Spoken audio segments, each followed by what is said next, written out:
అలాగే శ్రీనివాస్ రెడ్డి గారు మీకు రేవంత్ రెడ్డి గారితో కూడా మంచి సత్సంబంధాలు ఉన్నాయని, ఆయనతో కూడా మీరు చాలా దగ్గరగా క్లోజ్గా ఉంటారని, మీరు ఎంతో సపోర్టివ్గా ఎలక్షన్స్ టైంలోనే కానీ ఎల్లవేళలా ఆయనకి వెన్నంటే ఉంటారు మీరు అన్నట్టుగా ఉన్నాం. మరి దీనిపై ఏమంటారు మీరు? అంటే మేడం, నేను రేవంత్ రెడ్డి గారు నాకు 2011లో పరిచయం అయ్యారు మేడం. ఒక మీటింగ్లో పరిచయం అయ్యారు. అంటే ఆయన ఆ డైనమిజం, ఆ రోరింగ్, ఆ మాటలు అసలు అంటే మనకు ఆయన మాట్లాడుతుంటే ఎంత ఇప్పటికి కూడా నిన్న ఎన్నిసార్లు చూసినా రేవంత్ రెడ్డి గారు మాట్లాడుతుంటే ఫ్రెష్గా అనిపిస్తుంటుంది నాకు. నిన్న ఆ టీవీలో మాట్లాడుతుంటే ఒక సమస్యల పట్ల చాలా స్పష్టమైన అవగాహన, ఆ పరిపక్వత, ఆ way of presentation, dialogue delivery కానీ, ఆ మాడ్యులేషన్ కానీ, అంటే అది ఏది ఆయన స్వతహాగానే మాట్లాడుతున్నారు. ఎవరికి కూడా అంటే ఒక కేసీఆర్కి ఇవాళ ధీటుగా, కేసీఆర్ అంటే ఆయన ఒక పెద్ద మేధావి, నేను ఒప్పుకుంటా, అట్లా నోట్ అవుట్ ఎట్టాలి సార్ ఆయన పరిపాలన ఏ విధంగా ఉంటుంది, అంతకు ఆయనకు సమాధానం చెప్పేంత విధంగా ఇవాళ మరి రేవంత్ రెడ్డి గారు జనాలు చెప్పి మెప్పించి ఒప్పించి వాళ్ళ తెలంగాణను ఏదైతే ఉందో ఇవాళ కాంగ్రెస్ పార్టీకి చేయగలిగారంటే అది రేవంత్ రెడ్డి గారు ఖచ్చితంగా ఆయనకు ఒక రేటు దక్కాలి మేడం. ఖచ్చితంగా ఆయన పరిచయం అయినప్పుడు కూడా నేను ఎప్పుడు కూడా 2011 నుంచి కూడా రేవంత్ రెడ్డి గారి ఇంటికి వెళ్ళటం,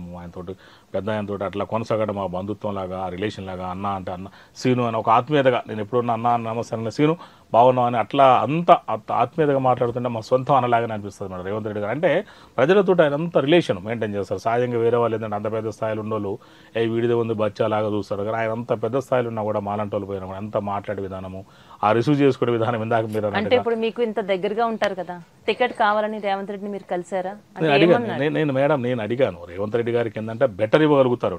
నేను చెప్పాను అంతవరకు. అడిగారా మీరైతే టికెట్ కావాలని? అడిగాను మేడం, నేను అప్లై చేసుకున్నాను, వాళ్ళకి అన్నీ తెలుసు. ఎందుకంటే ఆయనకు తెలియకుండా ఏమన్నారు? చెప్తారు, చూద్దామంటారు మేడం వాళ్ళు. ఎందుకంటే వాళ్ళకు ఆలోచించుకుంటారు కదా మేడం, ఇక్కడ కాదుగా మాలాంటి వాళ్ళు చాలా మంది ఉంటారు కూడా వాళ్ళు ఖచ్చితంగా